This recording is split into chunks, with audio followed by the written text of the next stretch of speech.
20 फरवरी 2024 हुगली के कोन नगर शहर में 8 साल के बच्चे श्रेयांशु शर्मा की लाश मिलती है और उसकी लाश देखकर ये तो साफ था कि किसी ने बहुत बेरहमी से उसका मर्डर किया था। उसका सर पूरा कुचला हुआ था, उसकी हाथों की नसें भी कटी हुई थी। लेकिन 8 साल के बच्चे को कोई इतनी बेरहमी से क्यों मारेगा? इस केस में जो आगे खुलासे हुए उसने सबके होश उड़ा दिए थे। और आखिर मर्डरर था कौन? किसने मर्डर करे थे? तो आइए जानते हैं। So hey what's up guys, welcome back again. My name is Ramzan and you are watching अनफेयर्ड।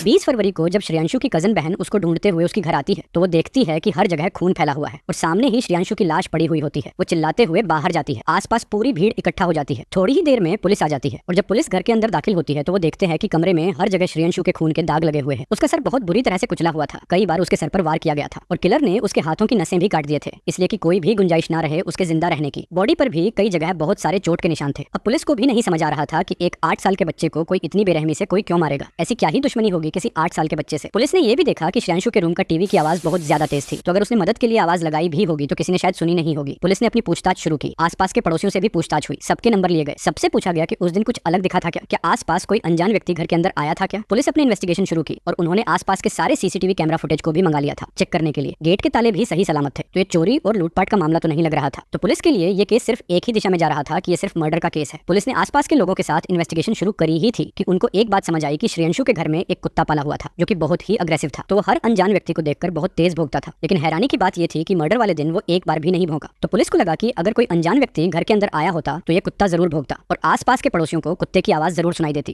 लेकिन ऐसा कुछ नहीं हुआ था। तो पुलिस को लगा कि ऐसा हो सकता है कि किसी जान पहचान वाले ने ही मर्डर करा है। पुलिस ने अपनी इन्वेस्टिगेशन थोड़ी और तेज करी, सारे रिलेटिव के नंबर लिए, सबकी लोकेशन और मैसेजेस ट्रेस करने शुरू किए। अब क्योंकि वो घर किसी पॉश कॉलोनी के अंदर नहीं था, एक नॉर्मल सा घर था, तो आसपास बहुत सारे सीसीटीवी कैमरे भी नहीं थे। मेन सड़क पर ही कुछ सीसीटीवी कैमरा लगे हुए थे। अब उन सारे सीसीटीवी कैमरा की फोटोज निकाली गई। उसमें से पुलिस को एक औरत पर थोड़ा शक हुआ, तो पुलिस ने उस औरत के बारे में पूछताछ करनी शुरू की। उस सीसीटीवी फुटेज को श्रेयांशु के पिता पंकज शर्मा और उसकी मां शांता शर्मा दोनों को दिखाया गया। यहाँ शांता शर्मा ने उस औरत को पहचानने से तो मना कर दिया, लेकिन पंकज शर्मा ने उस औरत को पहचान लिया। उसने बताया कि इसका नाम तो इशरत परवीन है और ये शांता की दोस्त है जो घर पर भी आती रहती है। अब पुलिस को ऐसा लगा कि क्योंकि पंकज ने उसको पहचाना तो शायद पंकज और इशरत परवीन का कोई अफेयर चल रहा है, जो कि मोस्टली केसेस में ऐसा ही होता है। तो पुलिस ने पंकज शर्मा के कॉल रिकॉर्ड और इशरत परवीन के कॉल रिकॉर्ड्स निकाले, लेकिन इन दोनों में पुलिस को कोई कनेक्शन नहीं मिला। तो पुलिस ने पंकज शर्मा के साथ साथ शांता शर्मा और भी बहुत सारे रिलेटिव की फोन रिकॉर्ड निकाले, जिससे इशरत परवीन की कोई भी कभी भी कैसी भी कनेक्शन रहा हो। अब जब सारे कॉल रिकॉर्ड सामने आ गए थे तो ये तो क्लियर हो गया था इशरत बात तो करती थी, लेकिन पंकज से नहीं, शांता शर्मा से। अब पुलिस ने शांता और इशरत दोनों को पूछताछ के लिए बुलाया और थोड़ी सी शक्ति करने के बाद ही उन दोनों ने बहुत सारे खुलासे की। शांता ने बताया कि उसकी और पंकज की शादी 10 साल पहले हुई थी और उनका एक 8 साल का बेटा था, लेकिन वो अपनी शादी में खुश नहीं थी। और इसी दौरान शांता की दोस्ती इशरत से हुई और वो दोनों बहुत अच्छे दोस्त भी बन गए और कुछ ही टाइम में उनकी ये दोस्ती फिजिकल रिलेशन में बदल गया। शांता के पति पंकज को बहुत पहले से ही ये बात पता था, लेकिन समाज के डर से उसने ये बात सबसे छुपाए रखा। अब पुलिस का शक शांता और इशरत पर गहरा होता जा रहा था, तो पुलिस ने इशरत और शांता के सारे डिलीटेड चैट रिकवर करे और उन डिलीटेड चैट्स में बहुत सारी चीजें सामने आई। पुलिस को उन चैट्स में कुछ नेकेड इमेजेस भी मिले और काफी सारे सेक्सुअल चैट्स भी मिले। तो पुलिस को ये तो समझ आ गया था कि इशरत और शांता का अफेयर चल रहा था, लेकिन पुलिस को अब तक ये नहीं समझ आ रहा था कि इन दोनों के अफेयर्स में श्रेयांशु ने ऐसा क्या किया जो उसका मर्डर हुआ और फिर उसका मर्डर किया किसने। पुलिस की आगे की पूछताछ में ये सब भी क्लियर हो गया। श्रेयांशु की मर्डर उसकी ही अपनी सगी मां शांता शर्मा ने करा था और फिर उस दिन की सारी कहानी भी सामने आ जाती है। श्रेयांशु उस दिन स्कूल से जब वापस घर आता है तो गेट खुला होता है, वो सीधा अंदर जाता है और अपनी माँ के रूम में चला जाता है। तो वहाँ पर वो अपनी माँ और मौसी कह जाने वाली इशरत परवीन को कुछ ऐसी हालत में देख लेता है जो दुनिया की कोई भी बच्चा नहीं देखना चाहता होगा। श्रेयांशु ये बात किसी को बता ना दे, सिर्फ इसी डर से शांता ने अपने ही सगे बेटे को जान से मार दिया और इशरत ने इन सब में शांता का पूरा साथ दिया।